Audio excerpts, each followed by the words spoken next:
Say, people, hey, this is the Phoenix Charged. James Robinson coming in live to you today on the 31st of March. I'm going to cover the hot topic called the GOAT between Michael Jordan and LeBron James. I honestly think that it's gone too far, it's been blown way out of proportion. LeBron still plays the game, Jordan hasn't played in quite some time. But my thing is, why even worry about who is better than who? Why allow the basketball court to determine who's better than the other when the person themselves is the one that really matters? I feel that the GOAT is someone that puts all out, whether while they're doing their job or their hobby, and when they're home, when they're doing their personal life chores, and just be being the person they're supposed to be. Many people don't like LeBron James for whatever reason, but I'm here to give my opinion on him. He came from a long way.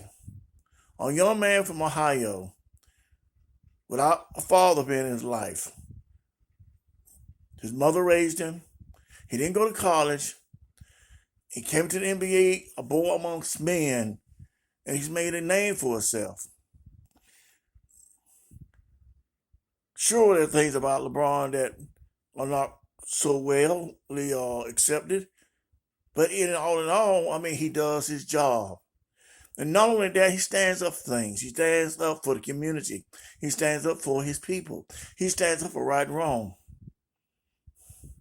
But nobody mentions that because it seems to be, and when you start going that area, that phase in life, that he is becoming something bigger than life, like Ali, like Jim Brown, like Kareem Abdul-Jabbar, like Harry Belafonte, like Malcolm X or Martin Luther King. They transcended beyond their normal field or occupation, and they became statesmen, speakers, leaders. They became people that was looked up to, that was revered because they had a message for the people. They didn't want to be idols and gods and stuff like this. They wasn't concerned about being looked up to and worshipped. They wanted to be known as someone that stood up for the small man. That is something a lot of athletes, entertainers, do not do. And they really don't care. They don't care how the public sees them. They're all about self. And the majority of the reporters do the same thing. They really do a big disservice to the personality and the legacy of these athletes. Because all they're worried about thinking about is what they did on the basketball court or the baseball diamond or the football field. When it goes beyond that. Because that person is bigger than that. They were bigger than that before they started playing sports, and they'll be bigger than that after they start playing sports. LeBron has put together a school or two. He's very active and open. And the brother catches hell. He really does. Especially from the media. And I should say, I'm not going to say the color media. I'm going to say the color reds media. Because it's a combination of black and white people that really put him down. Oh, he ain't Michael Jordan, or he ain't this and that. He's not supposed to be Michael Jordan. He's supposed to be himself. He's supposed to be who he is, LeBron James from Ohio. Not not Larry Bird or Michael Jordan. He is LeBron James, and he does a great job at doing that. Sure, he lost in championships. There are not very many people I know that have gone to the Super Bowl or the World Series or NBA championships that has not lost at least once.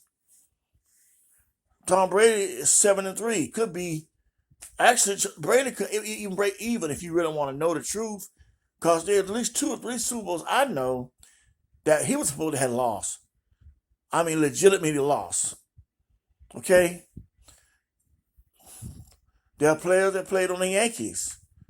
There are players that played on the Celtics. Great players. You do not measure a man by championships.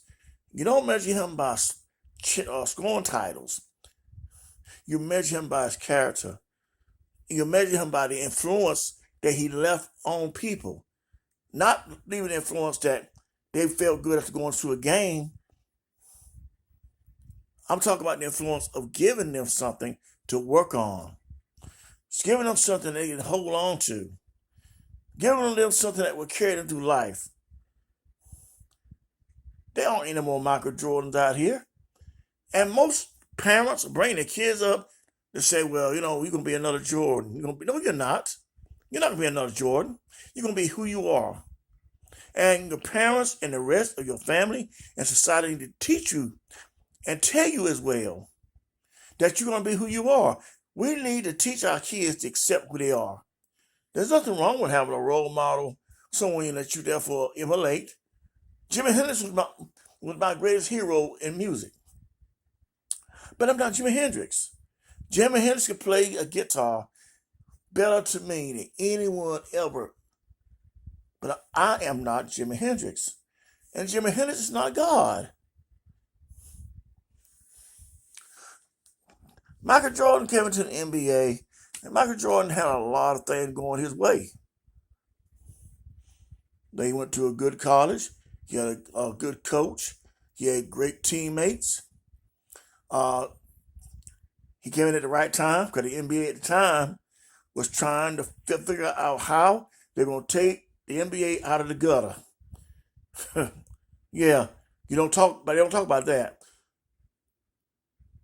Before Jordan, Bird, and Magic Johnson came into the NBA was what you call a ragtag ghetto sport. Half of the time you didn't see the games on TV. The championships were broadcast on radio or tape delayed. It wasn't crossing the waters in Europe. So what they do? They brought in Bird and they brought in Magic. Then they brought in the 3-point shot. Now the 3-point shot has made a big difference. It started out at minimum, but it maximized over time. And by 1987-88, it had taken full strength of the game and had almost eliminated the center position, as it has now. Nowadays, you can go out there with 3 guards and 2 forwards, or 4 guards and 1 forward, and you can therefore win a championship. That wasn't where it used to be. It helped guys like Dennis Rodman become great rebounders because the space of the floor. The floor became wider, larger, because you had to defend the man on the wing out there. Before that, the game was closer in. It was not as easy to get rebounds during that time unless you was a 6'11", 7-foot center and you had some meat on your bones. But over time, the game has changed, evolved. Michael Jordan, not taking anything away from his talent, but Jordan helped the NBA to become what it is today. That's not unusual, though. Sad to say, most times, black men and women are used to therefore promote something and not really benefit from it later. Other than the name, we give him credit. He the best ever was, they'll say, but they don't really give him the credit as far as he can own anything in the NBA. Ownership is not for sale, okay? Ownership is not for sale, never has been, never will be.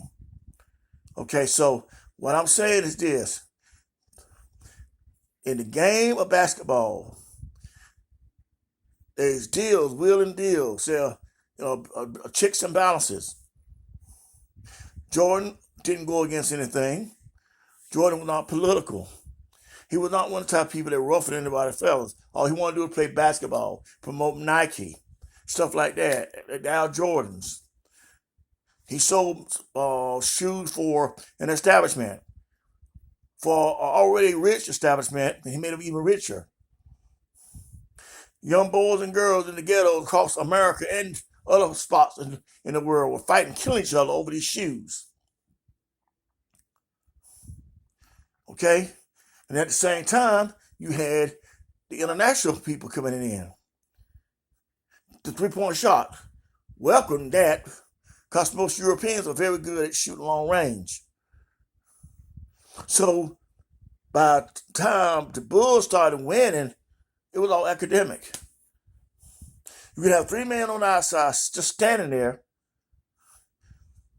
but you had to therefore be preoccupied with them. You had to watch them because they could shoot.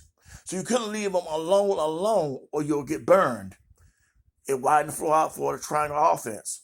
I doubt the triangle offense would have worked without the three-point shot. I really do. I don't really think it would have. Maybe it would have, maybe it wouldn't. But I'll say that it doesn't weigh, the percentages doesn't say so. Because it requires an ability to cut, slashes, passes, which in a game as it was before, you were going to either run into somebody or get fouled because there was no room. Because you didn't have to contest anybody 20 to 25 feet out. Okay? All of these things have played a factor in who they call the GOAT. It helped Jordan become a megalithic scorer. I mean, he could score, 35 to 40 points a game, but he shot a lot. Because in the triangle offense, it was made to shoot a lot. His offense that he was part of, it was a running gun with Doug Collins, and it was a triangle with Phil Jackson. So this man always going to have the ball in his hands. And Scottie Pippen was his sidekick, his liaison, that he also came in there and began to do his thing. So what I'm saying is that it wasn't so easy before the rule changed. But all in all, it doesn't take away from his greatness, and nor does it, therefore, it shouldn't limit or devalue LeBron James' greatness. LeBron James is a great player. He's a great person. He shows that he cares. And that is not something that they want. They do not care for that. The establishment, the mainstream media, doesn't want a man that cares. He's about trying to lift people out of the ghetto in their mind. Because if you can take a man's mind out of the ghetto, sooner or later, surely but surely, his body's going to follow suit. And he's not going to stay where he's at. But the mind has to be affected first. But the people in this country are being kept in the ghetto by the media. They're being kept in the ghetto. They're focusing on the spotlight of Jordan, Tom Brady, Mike Tyson. When Tyson out there fighting, everybody want to, the best. Tyson is a marvelous man. I have nothing against Tyson. And Tyson said himself, there's nothing that he's been through that he won't ever go back to again. He learned, he's persevered, he's evolved from where he was at. But not a lot of us have. And the sad thing to say is this. You got to be able to look at yourself in the mirror and say, guess what, self? Is it worth it? Is it worth me selling out myself? Is it worth me being quiet? Should I just be quiet about everything? Just so I don't ruffle feathers. Just so I can have people still talk about me. Because I'm going to tell you something. If Michael Jordan had a different take on life, if he presented himself in a different way, There's no way they would have talked about him like they did, and there's no way he would have done what he did in the NBA. There were specific plays that Jordan played, plays that was called for him that would have been fouls for somebody else. There's specific moves that he would have made, but he'd been in violation. Same with Dennis Rodman. Someone on YouTube asked the question and said, "I've seen Dennis Rodman. He be all over the man, putting on him and just hugging him. And he didn't get called for no fouls. No, he didn't, cause he played into the narrative of the entertainment. They let him go. You touch him, that's a foul. But they can hug you and just push you and kick you and all that kind of stuff. And nothing was done about it. To be honest with you, I'm just going to be upfront with you. NBA basketball died after the 1986 championship, when the Boston Celtics played the Los Angeles Lakers. It died.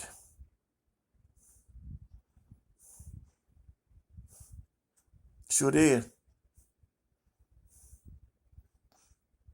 That was the last real championship in the NBA.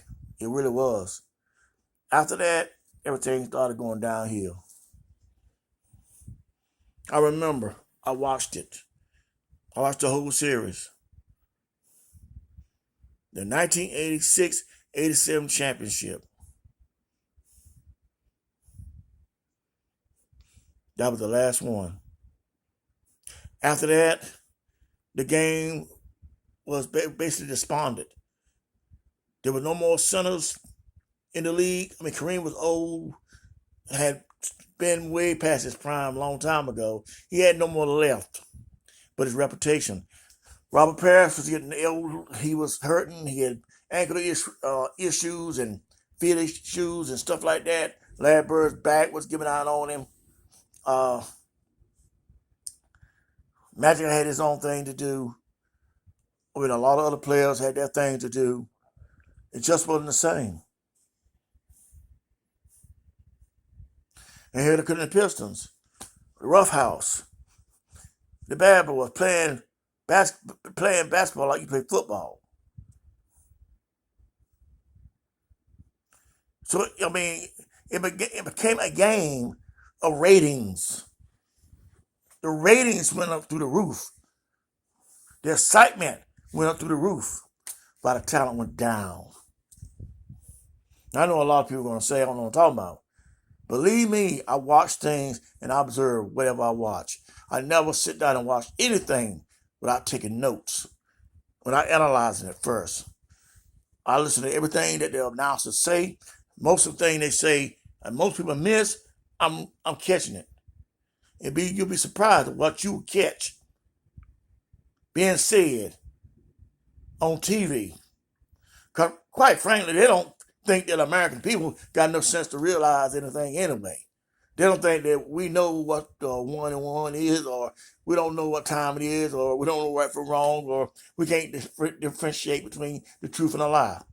So they figure they can say anything to us and be okay. The majority of the time, they are right. They can. They really can. They can say whatever they want to.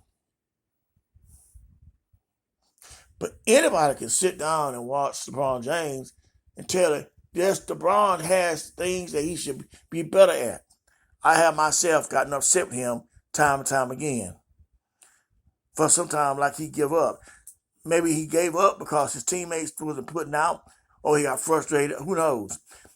Michael Jordan, I would say Jordan is the best of all time because of this. Not because it's scoring, because I'm seeing shooters that can shoot better. Not because of defense, because there have been players that play defense. Hakeem Olajuwon comes to name as one of my favorite players. And matter of fact, I tell anybody, pound for pound, I would take a healthy Hakeem Olajuwon any day.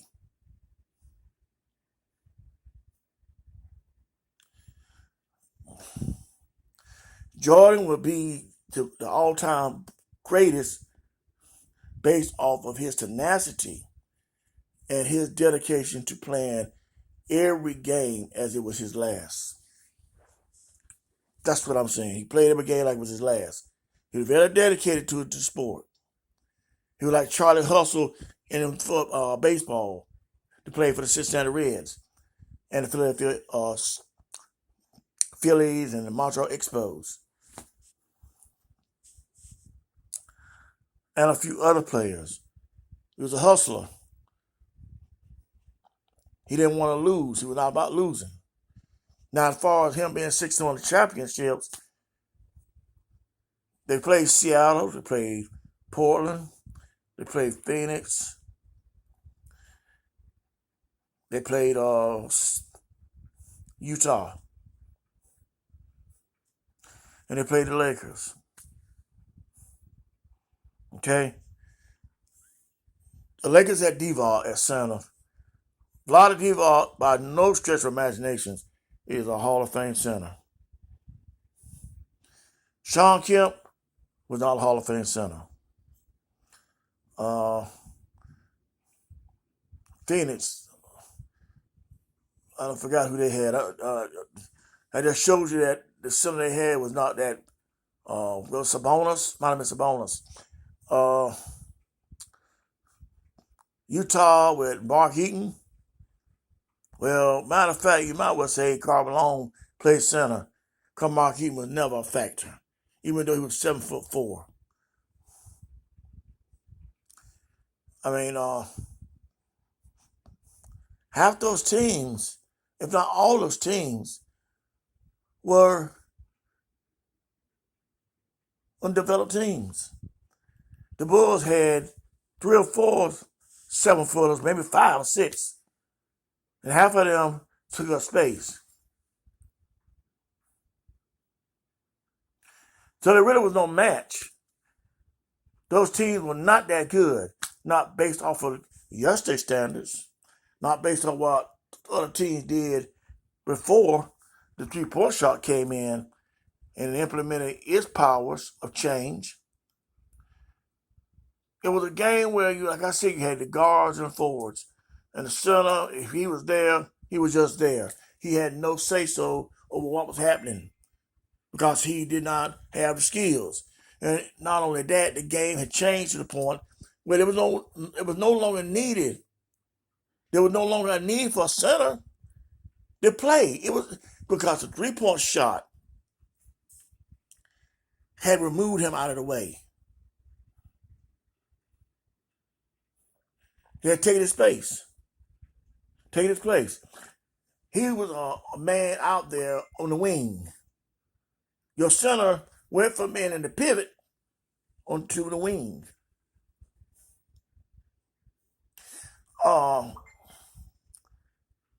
Tim Duncan was not a center. Tim Duncan was a power forward.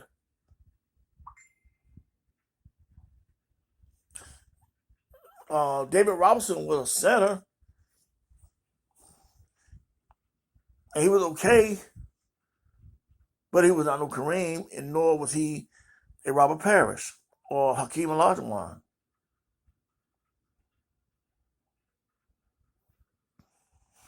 The thing I'm saying is this: when they come across, you start talking about these things, and you need to learn and think for yourself. If you watch TV and you listen at these people on there, these sportscasters that's supposed to know everything because they play sports, you'll be lost before you ever realize you were lost. You can't do it because they can tell you anything. Your eyes and your mind can tell you the truth. They will not lead you wrong, especially when you're looking for the truth. It'll show you what's right, what's wrong. A foul is a foul. Hard work is hard work.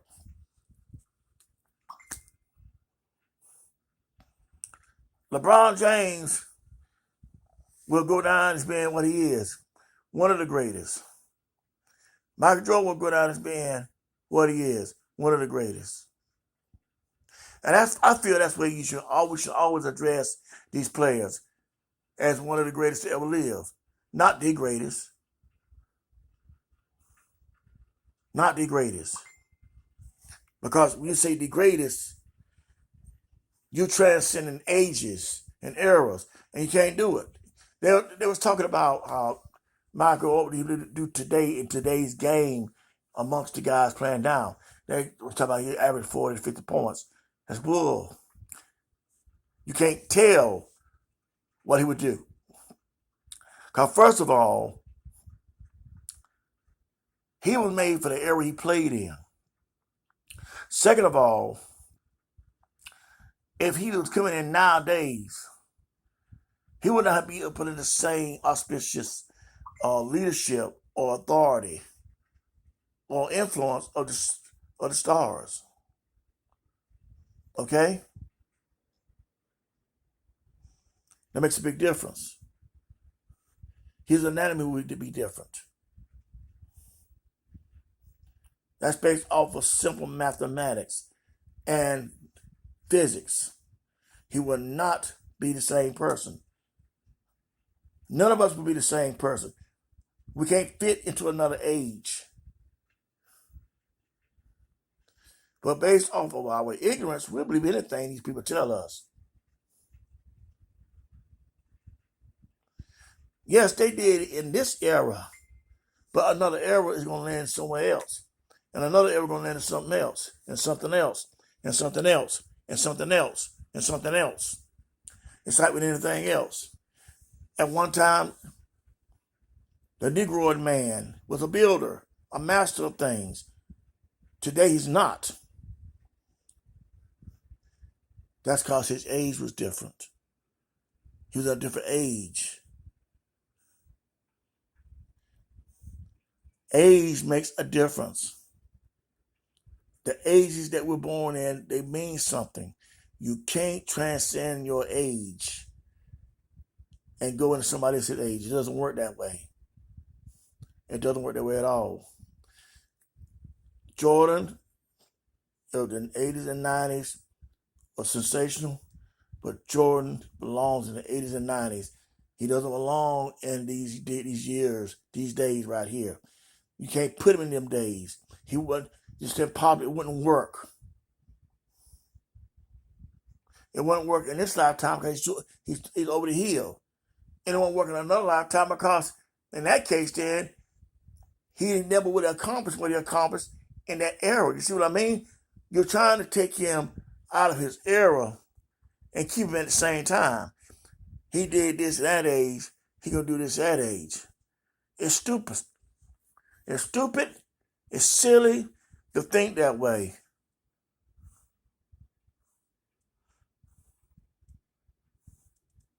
That's like saying Abraham Lincoln, if he lived today, he'd do this and do that. Or Martin Luther King. It doesn't work that way. But I want to let you go. I want for you to enjoy this video and contact me at 919-332-3107 if you have any questions. Peace.